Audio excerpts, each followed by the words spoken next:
नमस्ते दोस्तों, स्वागत है आपका हमारे YouTube channel Hindi medium biology पे। यहाँ हम आपको कक्षा 11वीं तथा 12वीं के जीव विज्ञान को हिंदी मीडियम में पढ़ाते हैं और उनके नोट्स भी आपको हिंदी मीडियम में प्रोवाइड करते हैं। तो अगर आपको कक्षा 11वीं तथा 12वीं की जीव विज्ञान को हिंदी मीडियम में पढ़ना है और उनके नोट्स आपको हिंदी मीडियम में चाहिए तो इस चैनल को सब्सक्राइब कर दें और बेल आइकन को दबा दें ताकि मैं जब भी वीडियो अपलोड करूँ आपको नोटिफिकेशन सबसे पहले मिल जाए। तो चलिए हम आज की अपनी कक्षा स्टार्ट करते हैं। तो आज की जो हमारी कक्षा है वो कक्षा 12वीं की अध्याय 1 है। तो आज हम कक्षा 12वीं की अध्याय 1 को पढ़ेंगे जो कि है जीवों में जनन। सॉरी, तो जीवों में जनन को पढ़ेंगे। ठीक है, तो जीवों में जनन में क्या क्या आता है उन सब चीज़ों के बारे में पढ़ेंगे। तो सबसे पहले क्या आता है, जीवन अवधि।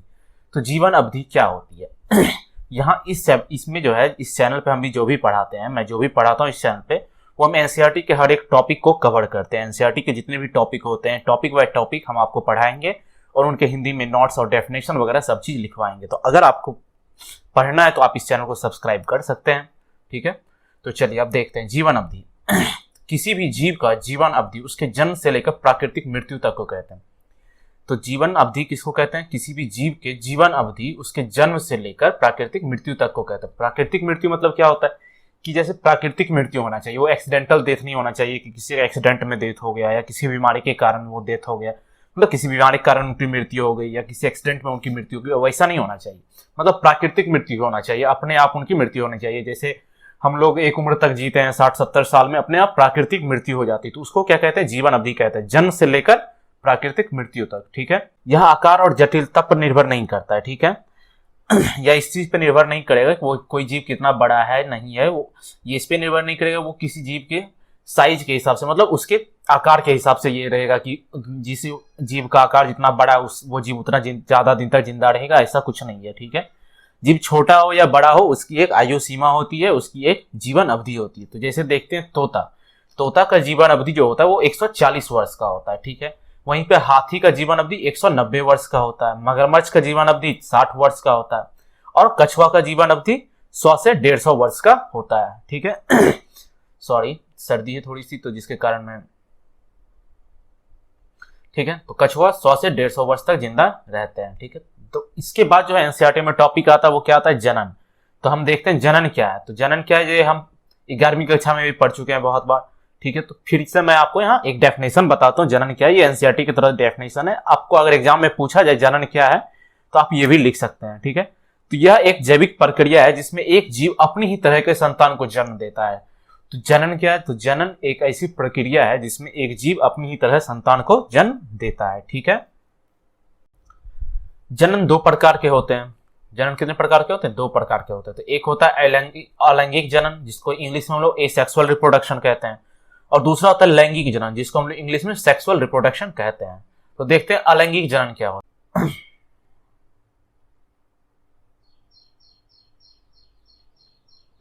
अलैंगिक जनन यह एक ऐसा जनन है जिसमें एक ही जनक से नई संतान का विकास होता है। अलैंगिक जनन क्या है? तो यह एक ऐसी जनक है जिससे एक ही जनक से नई संतान का विकास होता है। इसमें जो है नई संतान को बनाने के लिए एक ही जनक की आवश्यकता होती है। ठीक है, तो संतान अपने जनक के समान रूपात्मक और आनुवंशिक रूप से समान होते हैं। ऐसी संतानें जो रूपात्मक और आनुवंशिक रूप से समान होते हैं वो क्लोन कहलाती है।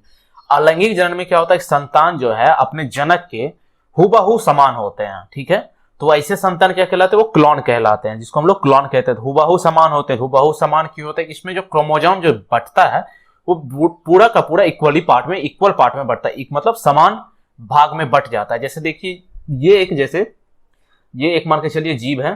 ठीक है, तो इसके अंदर जो है यहाँ एक क्रोमोसोम है। ठीक है, तो यह क्या करेगा? 2 पार्ट में बंट जाएगा। यह क्या करेगा? 2 भागों में क्रोमोसोम बंट जाएगा। तो ये देखिए ये 2 भाग में बंट गया क्रोमोसोम। ठीक है, तो इससे फिर क्या है? 2 भाग में क्रोमोसोम बटा, फिर उससे क्या है? 2 भाग में जो है ये जीव बंट जाएगा। तो क्या हो गया यहाँ पे? सारा चीज जो है एक ही जीव का सारा चीज जो है आपस में बट गया, 2 भागों में बट गया, जिससे कि ये एक दूसरे के भी हूबहू समान हो जाते हैं। ठीक है, हूबहू समान उत्पन्न होते हैं। ठीक है, तो संतान जो है अपने जनक के समान रूपात्मक और आनुवंशिक रूप से समान होते हैं। ऐसे संतान जो रूपात्मक और आनुवंशिक रूप से समान होते हैं वो क्लोन कहलाती है। ठीक है, लैंगिक जनन। लैंगिक जनन में क्या होता है? संतान उत्पन्न करने के लिए 2 विपरीत जनक की आवश्यकता होती है। लैंगिक जनन में क्या होता है? किसी भी संतान को उत्पन्न करने के लिए 2 विपरीत जनक की आवश्यकता होती है। एक नर होती है और एक नर होता है और एक मादा होती है। ठीक है, एक नर और एक मादा होती है।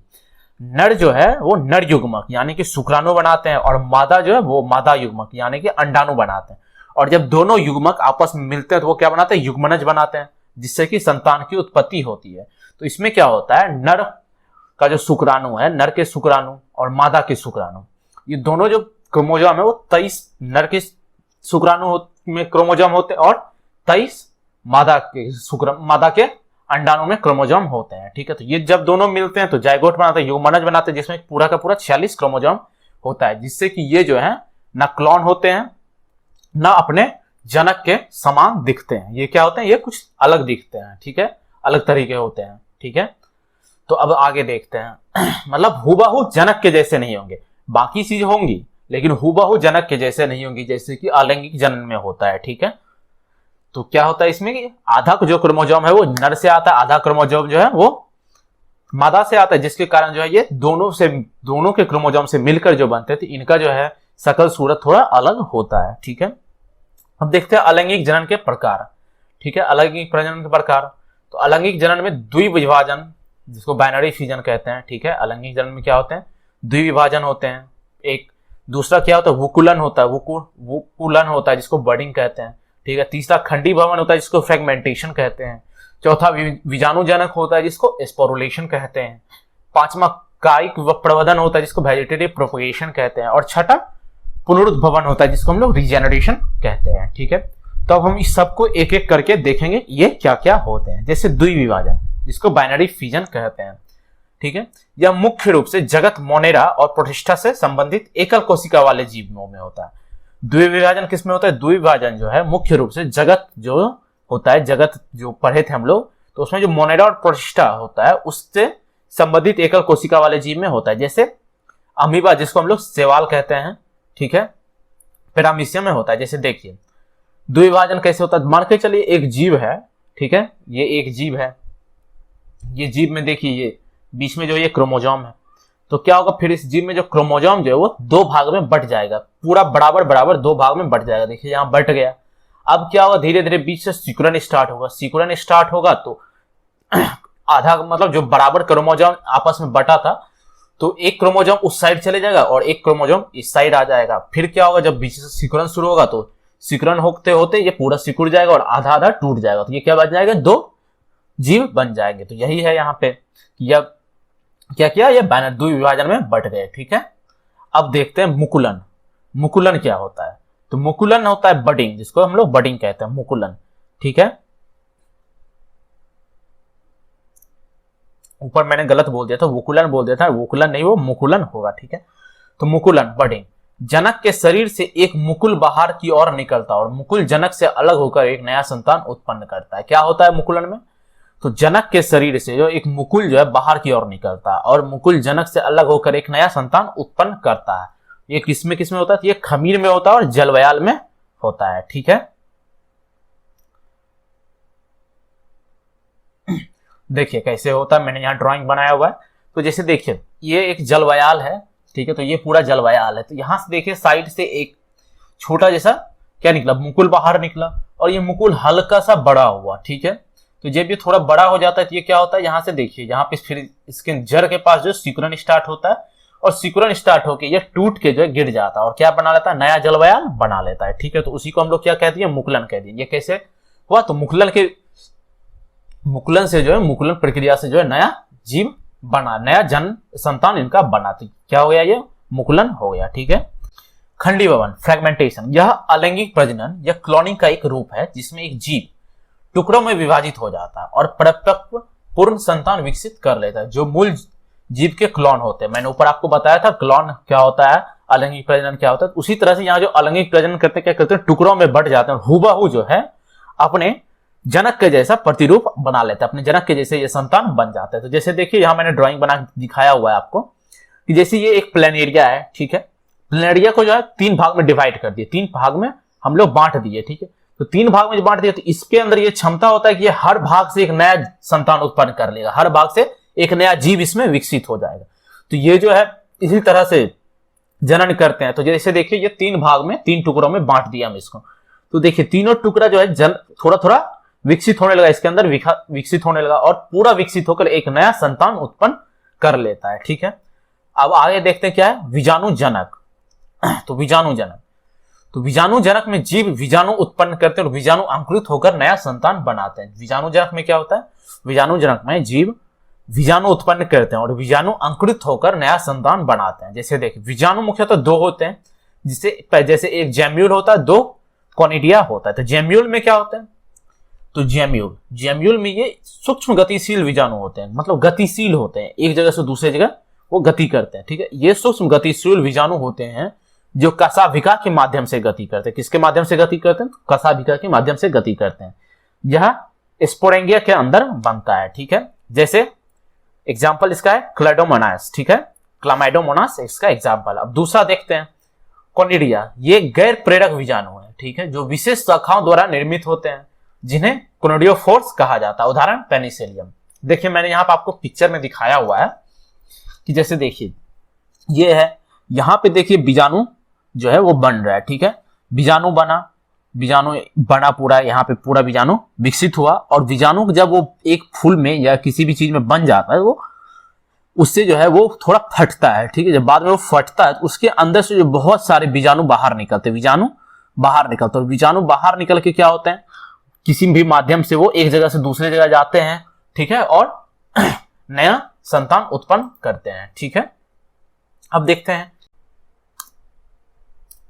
देखिए कायिक प्रवर्धन, वेजिटेटिव प्रोपगेशन जिसको इंग्लिश में हम लोग कहते हैं।